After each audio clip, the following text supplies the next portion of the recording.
So ek neem aan julle is soos Engelse mense sê steeped in history. Ja. So kan jy vir my eers net 'n bietjie van 'n geskiedenis gee van die gastehuis?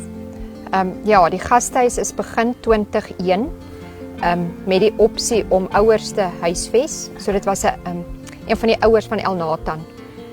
So toe Elnathan gestig is, was hy geen gastehuis of slaapplek in die dorpie. Okay. So toe op Ponk ou Kennedy het hy die erf, die perseel gekoop en kamers aangebou. Okay.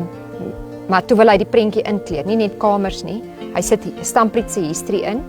So dis hoekom al die kamers die mooi name het, ou padborde en die dorp se geskiedenis het ons dan ook in die gastehuis. In die foto's wat jy kan sien teen die mure. Ja, mense kan sien oral soos wat jy deurloop is daar daar's klein antiques oral. Ja. Ja, dis So, baie en hy het ook sy idee was om die antiques en die oudhede te behou vir die kinders. So as kinders en kleinkinders die guesthouse besoek, kan hulle sien hoe lyk die sê maar die oudste broodsnyer of jou roomkan of so al daai goeters. Ja, laat mense ook bietjie kan leer en net kan sien hoe het die mense dit al in daai tyd gedoen en ja. hoe ver het ons al gevorder en is dit altyd 'n goeie ding Ja. dat ons ver gevorder het.